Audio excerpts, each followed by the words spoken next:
Fala galera, bem-vindos a mais um vídeo do Vinícius Portela Bitcoiner Maximalista. No vídeo de hoje eu vou falar sobre o tema Fiat versus Bitcoin, qual o melhor? Antes de eu começar o vídeo, não esquece de deixar um gostei, de se inscrever aqui nesse canal, porque esse canal aqui é para falar exclusivamente de Bitcoin. Não tem shitcoin, não tem altcoin, não tem memecoin, é apenas Bitcoin. Não esquece de deixar um comentário bacana aí também, falando sobre a tua opinião sobre esse assunto, sugestão de vídeo, coisa desse tipo. Então vamos lá. Bitcoin versus Fiat. Muitas pessoas não sabem o que é exatamente a moeda Fiat. Eu, por exemplo, não sabia, antes de conhecer Bitcoin, eu não sabia o que era Fiat.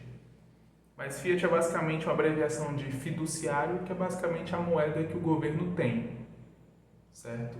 Porque, assim, às vezes a gente esquece de como as moedas surgiram, mas as moedas nem sempre existiram no nosso dia a dia, nem sempre existiu na história da humanidade. Antes, as pessoas produziam tanto apenas suficiente para a subsistência delas próprias.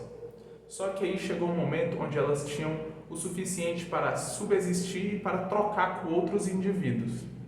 A partir do momento que elas começaram a trocar com outros indivíduos, elas colocaram uma moeda em cima, que por muito tempo foi ouro, foi prata, para poder fazer as trocas e facilitar a vida delas. Só que o negócio é o seguinte, quando eles começaram a usar ouro para fazer as trocas, as coisas começaram a ficar muito complicadas. Sabe por quê? Porque o ouro é um bagulho difícil de você saber se é verdadeiro ou falso, é um negócio pesado, é um negócio difícil de proteger, é um negócio que vai exigir muitas vezes um exército armado para proteger. Se você quiser transferir de países, então é uma dificuldade só. Só que aí para resolver isso daí, os governos pensaram, então vamos fazer o seguinte, vamos fazer, ao invés de ter, sei lá, 1 quilo de ouro, 100 gramas de ouro, 10 gramas de ouro, nós vamos fazer um papelzinho, você vai deixar o seu ouro no banco, e a gente vai fazer um papelzinho que vai significar o tanto de ouro que você tem no banco, como se fosse um contrato. Então, por exemplo, esse papelzinho aqui, ele vale 100 gramas de ouro. Esse papelzinho aqui, ele vale 50 gramas de ouro. Esse papelzinho aqui vale 10 gramas de ouro. Foi assim que surgiram dólares, inclusive. Foi assim que surgiram dólares. Eles significavam uma unidade de medida de ouro. Só que aí, o que acontece? Quando você entrega o poder de imprimir dinheiro na mão do Estado, depois de muito tempo, o que vai acontecer? Na prática, quem é que manda no Estado? Políticos. E políticos não são conhecidos pela sua honestidade, não é mesmo? O que acontece quando você entrega o poder de fazer impressão infinita para o governo? Até você, pense consigo mesmo, se você tivesse uma máquina de imprimir dinheiro na sua casa, tem um botão vermelho grandão na sala, onde tu pode apertar o botão e imprimir dinheiro infinito. Você nunca cederia à tentação de apertar? Talvez você nunca cedesse. Agora, políticos, será que políticos não cederiam a essa pressão? Porque é basicamente isso que aconteceu durante toda a história. Os políticos comandam o Estado comanda a moeda. O que é que os políticos fazem? Para poder fazer obra populista, para poder fazer coisa populista, para poder fazer bancar guerra. O que é que eles fazem? Imprimem dinheiro a rodo. Imprimem dinheiro a rodo. O Brasil é um dos países que tem a maior taxa de impostos do mundo. O custo que você tem para o seu patrão é o dobro do salário que você recebe. Ou seja, se você ganha 10 mil reais, o seu patrão paga mais 10 mil para o governo. Ou seja, no geral você custa 20 mil, mas você ganha só 10 porque 10 mil vai para o governo. Aí desses 10 você paga em torno de 3 a 4 mil só de imposto para o governo. Vai tomar 27,5% de IR, vai pagar mais um pouquinho de INSS e tal.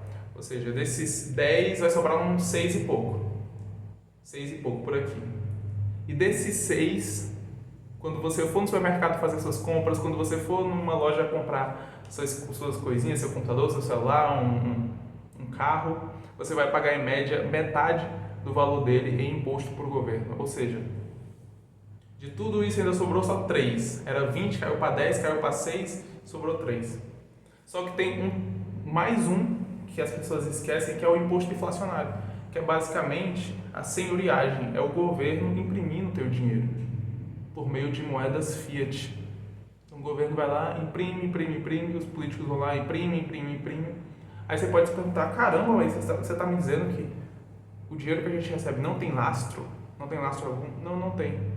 Não, mas não era para ser lastreado em ouro, em diamantes? Não, não tem. Não tem. Tem gente que até hoje acha isso. Outro dia eu estava conversando com um amigo meu e ele falou isso. Não, porque assim, o dinheiro é lastreado em ouro, né?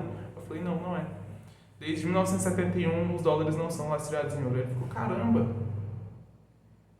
Mas, e é lastreado em quê então? Eu falei, em honestidade de político. Simples assim, honestidade de político. Porque não tem lastro. Eles ficam lá imprimindo, expandindo a base monetária. Tem um gráfico que chama M2, depois você dá uma pesquisada, que ele mostra a impressão de dinheiro ao longo dos anos. E assim, nos últimos 10 anos, a impressão de dinheiro no Brasil é acima de 20% ao ano. Acima de 20% ao ano. Em 2020, foi coisa de 31% da base monetária expandida. E o dólar também. Ou seja, o governo, além de te roubar daquele jeito que eu te falei, por via de impostos, ele ainda te toma teu dinheiro por meio de imposto inflacionário. Muita gente não sabe disso. Muita gente não sabe disso. Então, assim, a tendência natural, isso eu estou explicando no moeda fiat, a tendência natural é que um dia o Estado esteja separado das moedas. A gente tem que tirar os políticos de dentro das moedas, porque senão esse dinheiro que a gente tem nunca vai funcionar direito.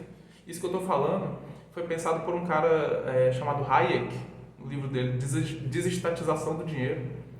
Os políticos têm que tirar a mão do nosso dinheiro, têm que tirar a mão da nossa moeda, senão eles vão ficar desvalorizando cada vez mais. A tendência natural das coisas é a deflação, é a diminuição de preços. Por que hoje em dia um videogame, um celular custa muito mais caro do que há 3, 4 anos atrás? Em 2019 você comprava um PlayStation 4 por R$ 1.200. Hoje esse mesmo PlayStation 4 custa mais que o dobro. Por que isso acontece? Por que isso acontece? Acontece porque o governo está desvalorizando a moeda. Acontece porque o governo está desvalorizando o real. E o governo americano está desvalorizando o dólar também. Não adianta. A União Europeia está desvalorizando o euro para poder pagar as próprias contas, para poder fazer populismo para a população, para bancar guerras.